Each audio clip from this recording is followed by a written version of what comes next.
मेरे सभी प्यारे विद्यार्थियों को नमस्कार। आज का हमारा टॉपिक है बहुत ही ज़्यादा इम्पोर्टेंट टॉपिक है। तो आज हमारा टॉपिक रहेगा हरियाणा के डाउटफुल क्वेश्चन, यानी कि हरियाणा के ऐसे क्वेश्चन जिनमें बच्चों को डाउट रहता है, बच्चे कंफ्यूज रहते हैं और आंसर को गलत टिक कर देते हैं। ठीक है, और जितने भी ये क्वेश्चन हैं सभी के सभी इम्पोर्टेंट हैं और सभी के सभी डिफिकल्ट हैं और प्रीवियस एग्जाम में पूछे जा चुके हैं।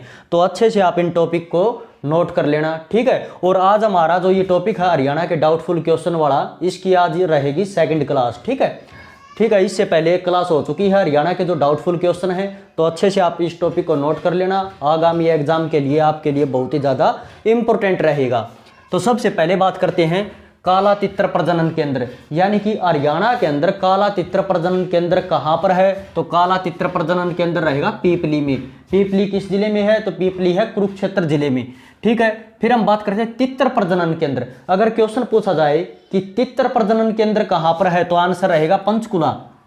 लेकिन काला तित्र प्रजनन केंद्र, तो काला तित्र प्रजनन केंद्र कहाँ रहेगा? ये रहेगा पीपली के अंदर, पीपली जो कुरुक्षेत्र के अंदर है। फिर बात करें कि किसानों का मसीहा, कि हरियाणा में किसानों का मसीहा किसे कहते हैं? तो किसानों का मसीहा चौधरी छोटूराम को कहते हैं। अगर ऑप्शन में चौधरी छोटूराम न हो तो आप किसे प्राथमिकता दोगे? तो आंसर रहेगा चौधरी देवीलाल। ठीक है, किसानों का मसीहा चौधरी छोटूराम। अगर चौधरी छोटूराम ऑप्शन में ना हो तो आंसर रहेगा चौधरी देवीलाल। फिर हम बात करें कि चंदगीराम का संबंध किससे है, या चंदगीराम का संबंध किस खेल से है? तो आंसर रहेगा कुश्ती से। यह क्वेश्चन भी एग्जाम में आ चुका कि चंदगीराम का संबंध किस खेल से है, तो कुश्ती से है। तो ध्यान रहे, चंदगीराम का संबंध किस गांव से है? तो ये है सिसाई गांव के। ठीक है, ये क्वेश्चन भी एग्जाम में पूछते हैं कि चंदगीराम का संबंध कहाँ से है। चंदगीराम पहलवान थे और इनका संबंध है सिसाई गांव से। और इन्हीं से रिलेटेड है कि चांदराम, क्वेश्चन पूछा जाता है कि चांदराम का संबंध किससे है, यानी कि किस खेल से है। तो चंदगीराम का संबंध तो रहेगा कुश्ती से और चांदराम का संबंध रहेगा पैदल चाल से। ठीक है, चांदराम का संबंध पैदल चाल से, चंदगीराम का संबंध कुश्ती से। ठीक है, जो चंदगीराम थे, चंदगीराम पहलवान थे और चांदराम का संबंध है पैदल चाल से। और ये जो चांदराम है, चांदराम का संबंध किस जिले से रहेगा? तो ये रहेंगे जींद जिले के। ठीक है, चांदराम का संबंध रहेगा जींद जिले से और इनका खेल कौन सा था? पैदल चाल। फिर हम बात करें आर्ट सिटी की, हरियाणा में आर्ट सिटी किसे कहते हैं, या हरियाणा का हृदय किसे कहते हैं, हरियाणा का दिल किसे कहते हैं? तो आंसर रहेगा जींद। जींद को कहते हैं हरियाणा की आर्ट सिटी। लेकिन एक बार एग्जाम में क्वेश्चन आया कि राजनीतिक तौर पर हरियाणा की आर्ट सिटी किसे कहते हैं? तो राजनीतिक तौर पर हरियाणा की आर्ट सिटी रोहतक जिले को कहते हैं। अब रोहतक जिले को राजनीतिक तौर पर आर्ट सिटी क्यों कहते हैं? तो ये कहते हैं महम के अंदर, जो रोहतक के अंदर जो महम है, महम के अंदर है चौबीसी चबूतरा। ठीक है, महम के अंदर चौबीसी चबूतरा है, महम के अंदर चौबीसी चबूतरे के वजह से। ठीक है, महम के अंदर जो चौबीसी चबूतरा है उसकी वजह से जो राजनीतिक तौर पर हरियाणा की आर्ट सिटी रहेगी रोहतक। ठीक है, अगर क्वेश्चन आए कि आर्ट सिटी किसे कहते हैं तो आंसर, अगर ऑप्शन में जींद न मिले तो आप रोहतक को टिक कर सकते हो। अगर क्वेश्चन आए कि राजनीतिक तौर पर आर्ट सिटी किसे कहते हैं तो आंसर रहेगा रोहतक, और वैसे आर्ट सिटी है जींद। फिर हम बात करें कि CBLU चौधरी बंसीलाल यूनिवर्सिटी। ठीक है, CBLU विश्वविद्यालय की स्थापना कब हुई? ये क्वेश्चन इसलिए इंपॉर्टेंट है क्योंकि कई बुकों में मतलब अलग अलग स्थापना दिखा रखी है, लेकिन जो एग्जैक्ट जो इसका आंसर है कि CBLU जो यूनिवर्सिटी उसकी स्थापना कब हुई, तो HSSC के अकॉर्डिंग उसकी स्थापना रहेगी 2014 में। फिर हम बात करें कि हरियाणा की पहली फिल्म, क्वेश्चन आता है कि हरियाणा की पहली फिल्म कौन सी थी? तो हरियाणा की पहली फिल्म रहेगी धरती। अब ये हरियाणा की पहली फिल्म है तो ये कब आई थी? तो ये आई थी 1968 में। ठीक है, और जितने भी ये क्वेश्चन हैं ये प्रीवियस एग्जाम में पूछे जा चुके हैं और इन सभी क्वेश्चनों में बच्चों को डाउट रहता है, तो अच्छे से आप इन प्रश्नों को नोट कर लेना। ठीक, हरियाणा की पहली फिल्म रहेगी धरती और धरती फिल्म आई थी 1968 में। अगर ऑप्शन में आपको धरती न मिले, हरियाणा की पहली फिल्म पूछे और ऑप्शन में धरती न मिले, तो आपको फिल्म दी मिलेगी हरफुल सिंह जाट जुलानी। ठीक है, हरफुल सिंह जाट जुलानी फिल्म आई थी 1970 में। हरफुल सिंह जाट जुलानी, हरफुल सिंह जाट जुलानी हरियाणा के पहले गोरक्षक थे। अगर क्वेश्चन पूछा जाए कि हरियाणा के पहले गोरक्षक कौन थे तो हरफुल सिंह जाट जुलानी थे। और हरफुल सिंह जाट जुलानी फिल्म का नाम है और ये फिल्म कब आई थी? 1970 में आई थी। अगर क्वेश्चन पूछे कि हरियाणा की पहली फिल्म, तो आंसर रहेगा धरती। लेकिन अगर धरती ऑप्शन में ना हो तो फिर आप टिक करोगे हरफुल सिंह जाट जुलानी को। फिर हम बात करें कि पलवल जिले की स्थापना, कि पलवल जिले की स्थापना कब हुई, तो इसमें भी डाउट रहता, क्योंकि एक बार तो एचएसएससी ने माना 13 अगस्त 2008 को सही, और एक बार एचएसएससी ने माना 15 अगस्त 2008 को सही। अब दोनों को सही मान रखा है, तो ऑप्शन में इनमें से आपको एक ही मिलेगा, या तो 13 अगस्त या 15 अगस्त। ठीक है, अगर दोनों ऑप्शन में आपको मिलते हैं, बच्चे पूछते हैं कि सर अगर 13 अगस्त और 15 अगस्त 2008 अगर दोनों मतलब ये तारीख दे रखी हो तो हम किसे टिक करें, तो आंसर रहेगा 13 अगस्त। 13 अगस्त 2008 अगर दोनों ऑप्शन में हो तो। ठीक है, पलवल जिले की स्थापना। आगे हम बात करें कि क्षेत्रफल में हरियाणा का भारत में कौन सा स्थान है, या हरियाणा कौन से नंबर का राज्य है क्षेत्रफल की दृष्टि से। भारत में क्षेत्रफल की दृष्टि में हरियाणा का स्थान कौन सा है, तो ध्यान रहे ये क्वेश्चन एग्जाम में आ चुका, तो हरियाणा का स्थान है 20वां, वर्तमान में 20वां है। पहले कौन से नंबर पर था, हरियाणा पहले था 21वें नंबर पर। क्षेत्रफल की दृष्टि से या क्षेत्रफल में हरियाणा राज्य का स्थान, भारत में क्षेत्रफल की दृष्टि में हरियाणा का स्थान है वर्तमान में 20वां, पहले था ये 21वां। ठीक है, इसीलिए ये क्वेश्चन एग्जाम में पूछा जा चुका था, क्योंकि ये पहले था 21वां। अब ये 21वां कैसे था पहले, क्योंकि पहले जो जम्मू कश्मीर राज्य होता था, लेकिन 5 अगस्त 2019 को 5 अगस्त 2019 को जो जम्मू कश्मीर था, जम्मू कश्मीर को यूटी बना दिया, यानी कि यूनियन टेरिटरी बना दिया, केंद्र शासित प्रदेश। अब वो राज्य नहीं रहा, लेकिन 5 अगस्त 2019 को उसको केंद्र शासित प्रदेश बना दिया जम्मू कश्मीर को। ठीक है, जम्मू कश्मीर और लद्दाख केंद्र शासित प्रदेश बना दिया। इसीलिए 5 अगस्त 2019 को जम्मू कश्मीर को केंद्र शासित प्रदेश बनाने के बाद हरियाणा का क्षेत्रफल में हरियाणा राज्य कौन से स्थान पर आ गया, 20वां, क्योंकि जम्मू कश्मीर तो राज्य नहीं रहा। ठीक है, अब ये बात कर रहे हैं कि क्षेत्रफल में हरियाणा राज्य का कौन सा स्थान है भारत में, तो आंसर रहेगा 20वां। आगे हम बात करें कि education city, education city Haryana में किसे कहते हैं, तो एजुकेशन सिटी सोनीपत को कहते हैं। एजुकेशन हब हरियाणा में किसे कहते हैं, तो एजुकेशन हब रोहतक को कहते हैं। और जो Rajiv Gandhi education city, question पूछे कि राजीव गांधी एजुकेशन सिटी किसे कहते हैं, तो आंसर रहेगा राजीव गांधी एजुकेशन सिटी कुंडली को कहते हैं। ये कुंडली पड़ता है सोनीपत जिले में, ये एक स्थान है सोनीपत जिले में, और ये सोनीपत जिले में जो कुंडली है, यहाँ पर राजीव गांधी एजुकेशन सिटी बनाई जा रही है, इसीलिए राजीव गांधी एजुकेशन सिटी रहेगी कुंडली में, कुंडली जो सोनीपत में है। आगे हम बात करें कि डेयरी फार्म, कि हरियाणा में डेयरी फार्म कहाँ पर है, तो आंसर रहेगा हिसार में है हरियाणा में डेयरी फार्म, लेकिन राष्ट्रीय डेयरी अनुसंधान केंद्र, राष्ट्रीय डेयरी अनुसंधान केंद्र रहेगा करनाल जिले में। आगे हम बात करें कि क्षेत्रफल में छोटा जिला कौन सा है। जब भी ये क्वेश्चन एग्जाम में आता है तो बहुत सारे बच्चे ऐसे हैं तो वो क्षेत्रफल में सबसे छोटा जिला समझते हैं पंचकुला को, लेकिन क्षेत्रफल में सबसे छोटा जिला रहेगा फरीदाबाद। क्षेत्रफल में सबसे छोटा जिला है फरीदाबाद। ठीक है, और फरीदाबाद का जो क्षेत्रफल है वो एचएसएससी ने माना है 741 वर्ग किलोमीटर। ये तो है एचएसएससी के अनुसार 741 वर्ग किलोमीटर। ठीक है, लेकिन एग्जैक्ट जो क्षेत्रफल है फरीदाबाद का वो रहेगा 743 वर्ग किलोमीटर। ठीक है, तो क्षेत्रफल में सबसे छोटा जिला कौन सा है, फरीदाबाद है। फरीदाबाद का क्षेत्रफल एचएसएससी के अनुसार है 741 वर्ग किलोमीटर, और वैसे रहेगा 743 वर्ग किलोमीटर। अब जो पंचकुला है, पंचकुला जो क्षेत्रफल में फरीदाबाद से बड़ा हो, क्योंकि जो पंचकुला है, पंचकुला का क्षेत्रफल है 898 वर्ग किलोमीटर। ठीक है, 898 वर्ग किलोमीटर क्षेत्रफल है पंचकुला का, तो इसीलिए सबसे छोटा जिला कौन सा रहेगा क्षेत्रफल में, तो वो रहेगा फरीदाबाद। आगे हम बात करें चिल्ली झील, कि चिल्ली झील हरियाणा में कहाँ पर है, तो चिल्ली झील रहेगी फतेहाबाद में, लेकिन चिल्ला साहिब गुरुद्वारा रहेगा सिरसा जिले में। आगे हम बात करें, ये क्वेश्चन एग्जाम में आ चुका कि दान का पर्व, कि दान का पर्व इनमें से कौन सा है, यानी कि कौन सा दान का पर्व होता है, तो आंसर रहेगा मकर संक्रांति।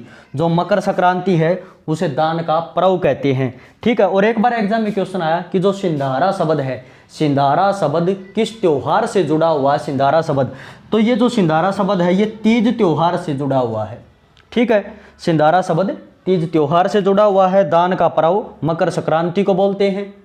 आगे हम बात करें, एक बार एग्जाम में क्वेश्चन आया कि भाई बहन का उत्सव, भाई बहन का उत्सव मतलब कौन सा त्योहार है भाई बहन का, तो आंसर रहेगा सलोनी यानी कि सलोमन।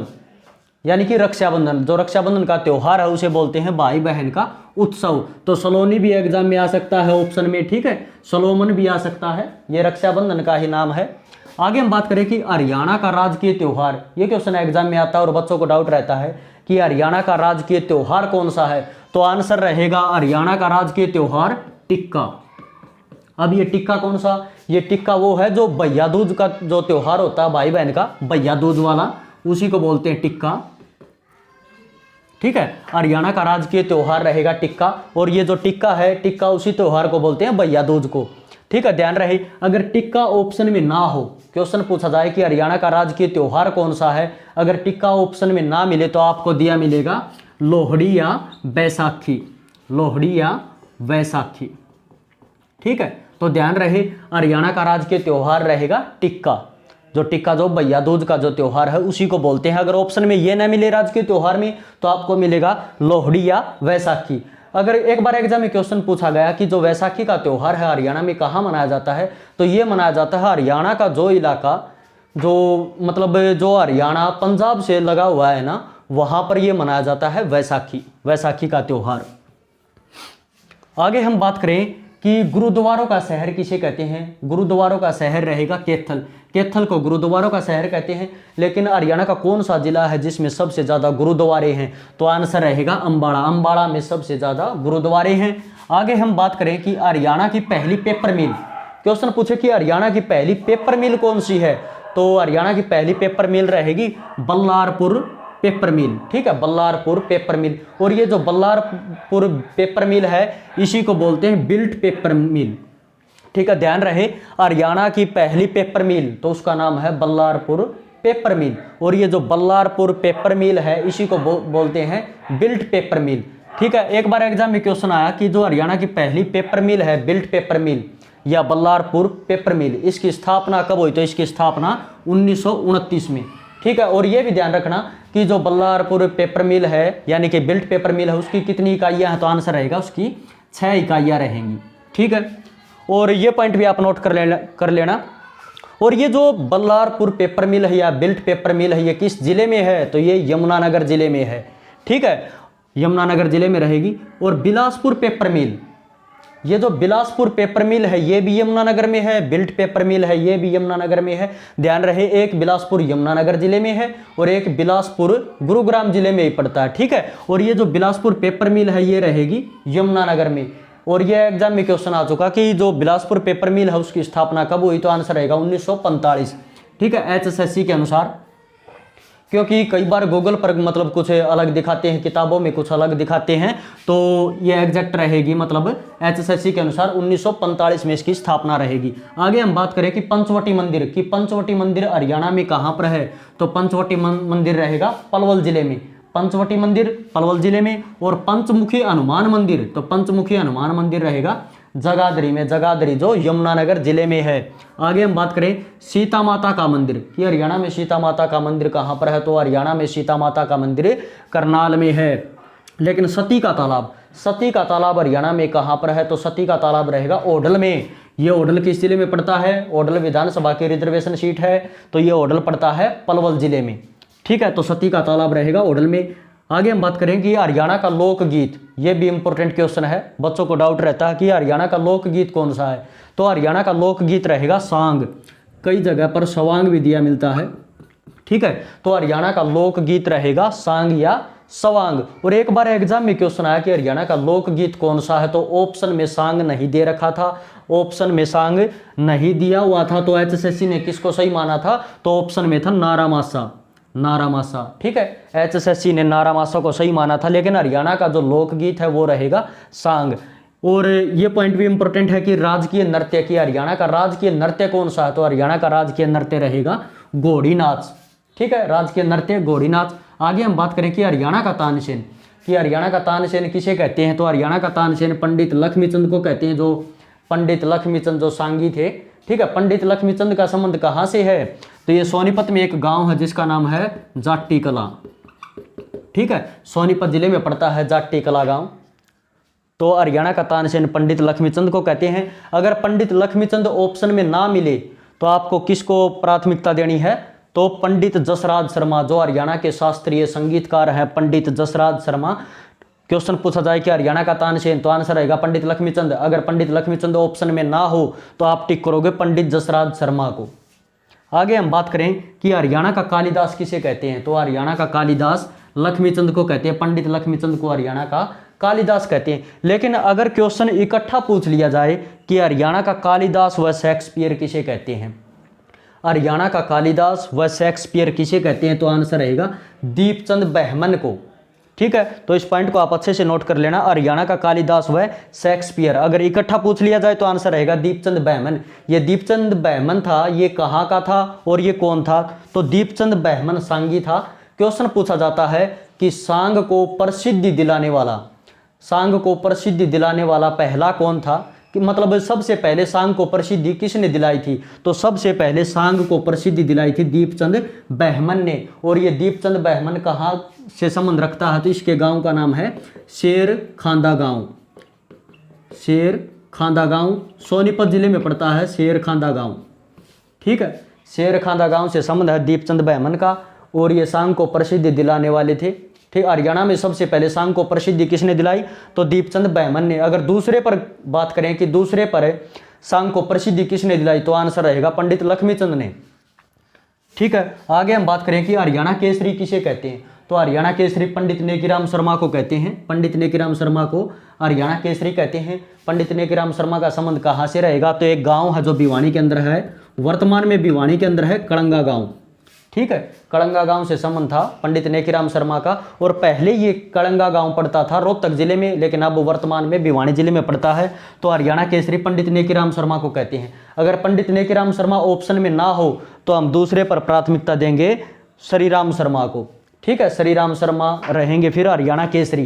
पहले पर प्राथमिकता देंगे पंडित नेकीराम शर्मा को। अगर ऑप्शन में ना हो तो हमें टिक करना होगा श्रीराम शर्मा को। श्रीराम शर्मा का संबंध कहाँ से रहेगा हरियाणा में, तो इनका संबंध रहेगा झज्जर से, झज्जर जिले से इनका संबंध रहेगा। आगे हम बात करें कि दादरी सीमेंट फैक्ट्री की स्थापना, दादरी सीमेंट फैक्ट्री की स्थापना कब हुई, तो दादरी सीमेंट फैक्ट्री की स्थापना 1939 में अकॉर्डिंग टू HSSC। ठीक है, HSSC के अनुसार दादरी सीमेंट फैक्ट्री की स्थापना 1939 में हुई थी। और इसका अधिग्रहण कब हुआ, क्वेश्चन पूछा जाता है कि दादरी सीमेंट फैक्ट्री का अधिग्रहण, अधिग्रहण का मतलब होता है कि सरकार ने अपने कब्जे में कब ली, यानी कि अपने अधीन कब की दादरी सीमेंट फैक्ट्री, तो आंसर रहेगा 23 जून 1981। ठीक है, 23 जून 1981 में इसका अधिग्रहण किया। और दादरी सीमेंट फैक्ट्री की स्थापना रहेगी 1939 में अकॉर्डिंग टू HSSC। अब बात करें, जितने भी ये क्वेश्चन हैं ये प्रीवियस एग्जाम में पूछे जा चुके हैं, सभी इंपॉर्टेंट क्वेश्चन हैं और ये थोड़े डिफिकल्ट भी क्वेश्चन हैं। तो अच्छे से आप इस टॉपिक का स्क्रीनशॉट ले लेना और वीडियो को ज़्यादा से ज़्यादा लाइक करें और शेयर करें और कमेंट करके ज़रूर बताएं कि आपको ये क्लास कैसी लगी। और चैनल को सब्सक्राइब करें और बेल आइकन दबाएं ताकि आपको नोटिफिकेशन मिलता रहे। जय हिंद, जय भारत।